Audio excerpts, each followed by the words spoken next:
Olá, meus irmãos, que a graça e a paz do nosso Senhor e Salvador Jesus Cristo esteja em cada coração, mais uma vez, juntos para estudarmos a lição que está preparada, para nós, para esse dia. Mais uma vez, um privilégio poder compartilhar com os irmãos daquilo que Deus tem produzido no meu coração e na minha mente. Como os irmãos sabem, nós estamos agora no segundo estudo, não é? A respeito da família. O primeiro foi domingo passado, com a irmã Sinara, né, que nos mostrou que a Bíblia é o nosso sólido fundamento.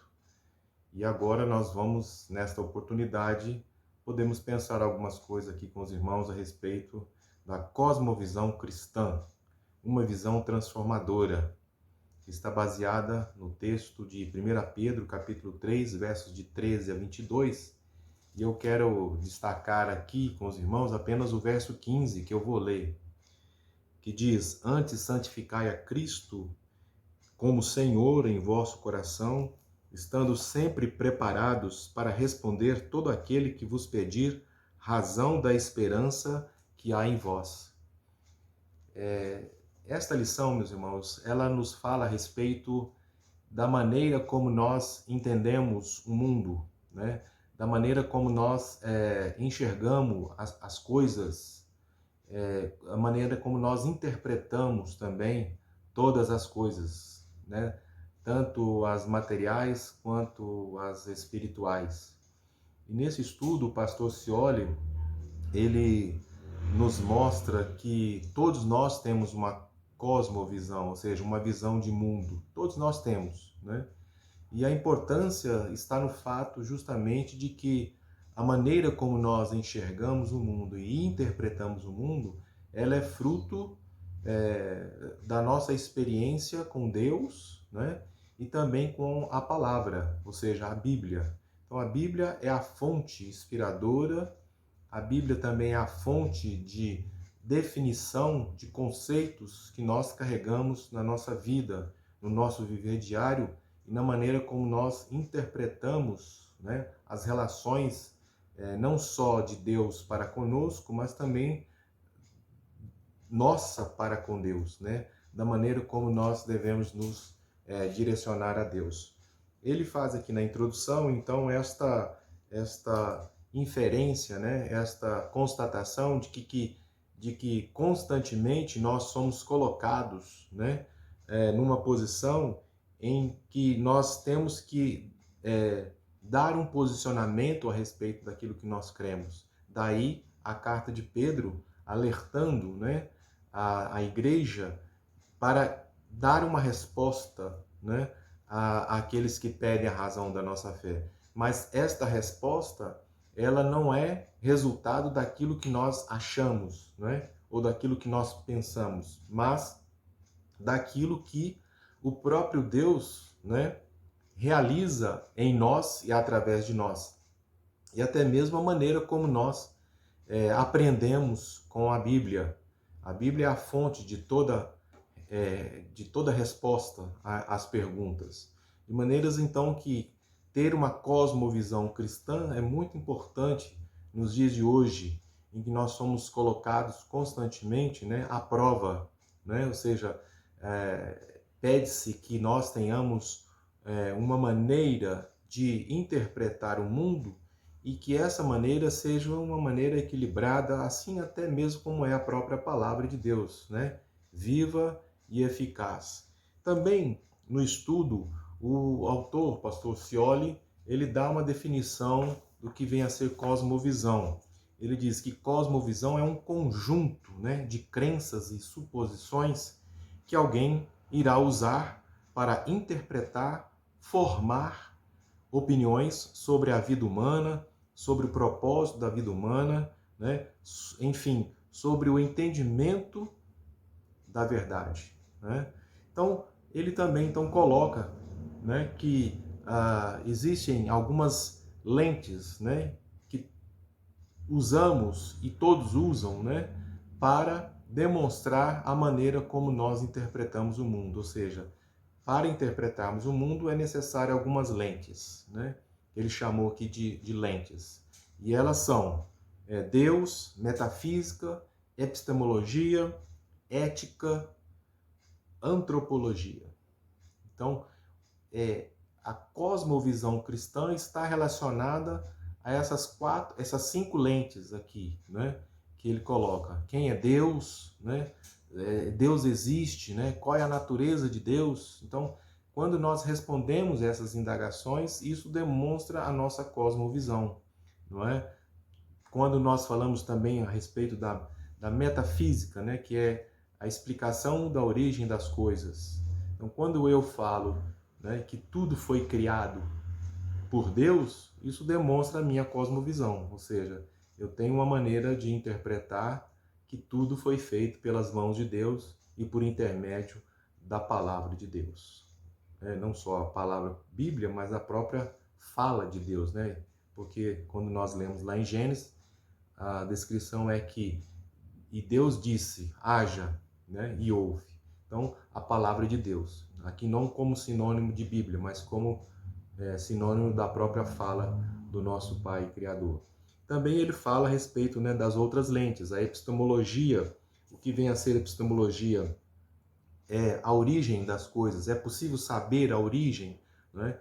Isso é muito comum quando se vai usar para tradução, para a interpretação, por exemplo, do Velho Testamento, em que o escritor, os teólogos, enfim, as pessoas que estão estudando, vão na origem da palavra, né? Aí usa-se até a expressão, a palavra tal, epistemologicamente falando, significa, né, tal coisa, né? E assim por diante, ele vai falando de cada uma dessas lentes, né? A ética, né, que é outra também área da filosofia, né, que são um conjunto de regras, né, conjuntos de regras morais, né?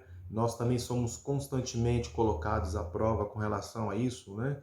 E muito mais agora, no século XXI, os cristãos estão sempre pressionados com relação ao seu posicionamento, com relação à família, né, à criação, com relação à questão de gênero, né? Como é que nós cristãos vamos nos colocar diante dessa sociedade plural, né, em que agora o que é e o que não era enfim, né, e vice-versa, né? Então nós, como diz Pedro, somos constantemente colocados, né, diante de uma situação em que nós temos que dar provas da nossa, como ele diz aqui no verso 15, razão. Razão significa entendimento, razão significa raciocínio, não é? Como nós entendemos, como nós raciocinamos as coisas. Então isso demonstra a nossa cosmovisão. Também o autor trabalhou algumas outras questões, em que ele coloca aqui, no segundo ponto, o chamado secularismo, né? Nós vivemos numa sociedade muito secularista, né? O apóstolo Paulo, escrevendo aos Romanos, capítulo 12, verso 1 e 2, mostra qual é a nossa cosmovisão com relação à secularização da nossa sociedade nos tempos de hoje. Veja que Paulo já está antevendo, né? Não tendo uma visão do que não só no seu tempo acontecia, mas que continuaria acontecendo. É o famoso que todos nós conhecemos no verso 1 e 2 do capítulo 12. Rogo-vos, pois, irmãos, pela compaixão de Deus, que apresenteis os vossos corpos em sacrifício vivo, santo e agradável a Deus, e não vos conformeis com este mundo, mas transformai-vos pela renovação do vosso raciocínio, né, da vossa razão. Ou seja, usarmos um critério, né, que está fundamentado na própria palavra de Deus como resultado das experiências que nós temos para com Deus. E não vos conformeis. Existe uma forma que o mundo trabalha as coisas, entende. Existe uma cosmovisão, né, deste mundo, que é uma cosmovisão secularista, onde todas as coisas são relativizadas, né? Nada é real, nada é concreto, nada é verdadeiro. Se relativiza tudo, inclusive a própria verdade, né? O próprio conceito de verdade. Então, o autor da lição nos mostra que nós devemos ter muito cuidado, né, também da forma como nós expressamos a nossa razão, né? como nós falamos daquilo que nós cremos, né? Para não criar, né, nem expectativa, mas também não decepcionarmos as pessoas, né? É preciso sermos verdadeiros, né? Íntegros, confiarmos, né, naquilo que Deus propõe para nós. Também, né, entendendo essa questão da secularização, secularismo, né, é uma forma, é uma abordagem, né, de se entender o mundo, e diga-se de passagem, uma abordagem não religiosa, né, que foge dos conceitos religiosos. Então, a palavra secular passou então a significar tudo aquilo que não é religioso, né? Tudo aquilo que não está de acordo com a palavra de Deus e com o próprio Deus, né? Então se contrapõe àquilo que Deus propõe, né? Como visão de mundo, como visão, como cosmovisão. Então o secularismo é um contraponto, né? Em que as pessoas entendem que tudo é permitido, que tudo é possível, não é? Que tudo é palpável. Então o secularismo tem trazido grandes transtornos para a igreja. E ele coloca aqui um ponto muito interessante, né, em que ele cita aqui o positivismo clássico, não é? Que diz que o positivismo clássico é uma cosmovisão, é um estilo de vida que se inclina para o profano mais do que para o sagrado, o natural mais do que para o sobrenatural. Então, o secularismo é uma abordagem não religiosa, né? Então, segundo os positivistas, diga-se passagem, está na nossa bandeira, né? Se os irmãos, não sei se os irmãos sabem, mas a frase em ordem e progresso é uma frase positivista, né, de Augusto Comte, em que só vai haver progresso, né, se houver ordem, e, portanto, só haverá ordem por conta do progresso, né? Essa é uma visão positivista, né, que está muito presente no nosso meio, inclusive, né? Assim como o secularismo também está presente no nosso meio, e lamentavelmente, muitas vezes dentro das próprias igrejas, né? Não diria até dentro das igrejas, mas no coração de muitos irmãos, né? De muitos membros de igreja, né? Ou seja, uma visão não bíblica das coisas. E muitas vezes as pessoas têm uma visão, uma cosmovisão, que elas supõem ser bíblica, né? Ou a maneira como elas interpretam a Bíblia. Então é importante também nós aprendermos, né? Interpretar a Bíblia à luz da própria Bíblia, né? E interpretar a Bíblia a partir também daquilo que o Espírito Santo trabalha em nossos corações, como é o próprio ensino que ela dá a respeito de si mesma. Então, a cosmovisão é uma forma, né? É uma maneira de se enxergar o mundo, é uma maneira de se interpretar. E dentro desse aspecto do secularismo, a ciência tem um papel muito importante, né? O pastor coloca aqui que a ciência, muitas vezes, ela tem fundamentado coisas que vêm de encontro àquilo que a Bíblia ensina, né? E aí fica a pergunta, né? Agora, muito mais do que nunca, né? Há uma questão aí que os irmãos, todos nós, aliás, estamos enfrentando, né? Essa questão de vamos confiar nas ciências, né? Como se a ciência fosse a última palavra, né? A última palavra vai ser dada pela ciência. Mas alheio a essa discussão política, ideológica, né, que estamos atravessando no meio da pandemia, se nós olharmos também por outros aspectos, né, principalmente ético, as ciências têm sido um grande empecilho para nós também, né? Tem sido uma grande barreira para os cristãos, né? Quando se coloca a questão da definição de gênero, né? Isso também é muito discutido na nossa sociedade. E nós, como cristãos, qual a resposta que nós vamos dar a isso tudo, né? Então, nós vemos que o pastor Scioli, ele faz aqui uma iniciação, né, desse conceito, e cabe a cada um de nós aprofundarmos um pouco mais ao entendimento do que vem a ser uma cosmovisão. Isso aqui é apenas um pontapé, né?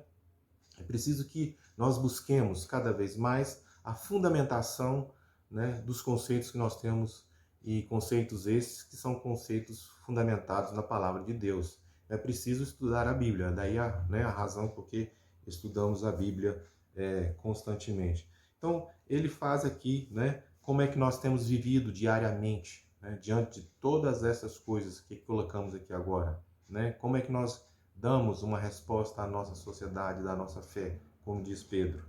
Também ele fala sobre a cosmovisão cristã, que é o último ponto, né?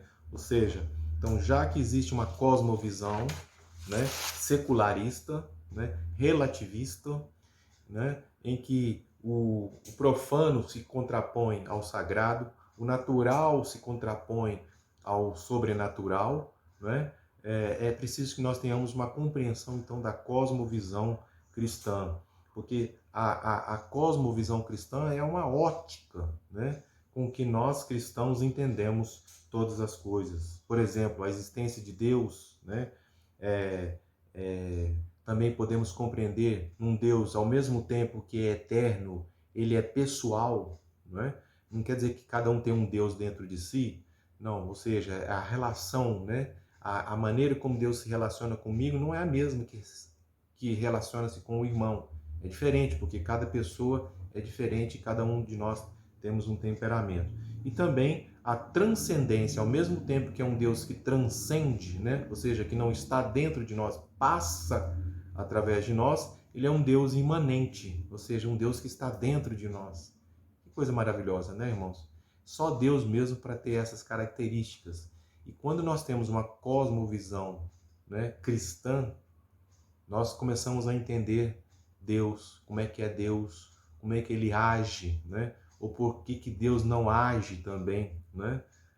Muitas vezes os crentes estão usando Deus como uma arma, né, de ameaças. Eu tenho recebido aqui vários vídeos, né, em que, inclusive, infelizmente, muitas pessoas que se dizem cristãs, né, ameaçando, né, as pessoas com relação àquilo que Deus é, da maneira como Deus é. Então, usa Deus como uma forma de ameaça, né?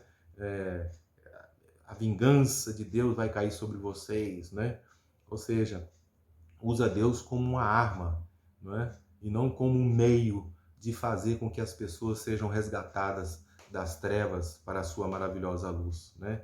Ameaçam outras pessoas em nome de Deus, né? E só para ilustrar, agora recentemente assisti um filme, né? Red Bad, né? A invasão dos francos, que mostra muito essa relação, né, dos cristãos que matavam em nome de Deus, né, que guerreavam em nome de uma fé que na verdade não era uma fé e não é uma fé fruto, né, da presença de Deus nos corações, mas uma interpretação de fé, né? Então, através da Bíblia podemos construir, né, uma visão de mundo, podemos construir uma posição, né, para que possamos demonstrar às pessoas, como recomenda Pedro aqui na sua carta.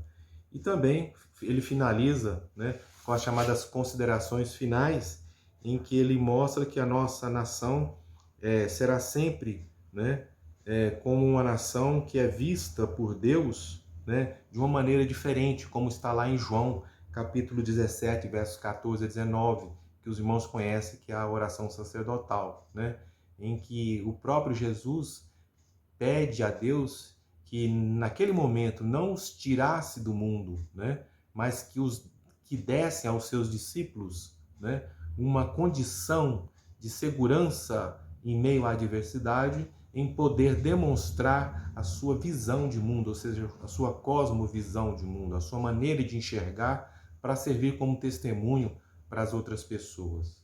Então, assim, o pastor Acioli, na segunda lição aqui, ele trabalha esse conceito fundamental, né, para que tenhamos uma família forte, né, uma família que, onde quer que vá os seus membros, né, todos tenham a mesma consciência da existência de um Deus puro e verdadeiro.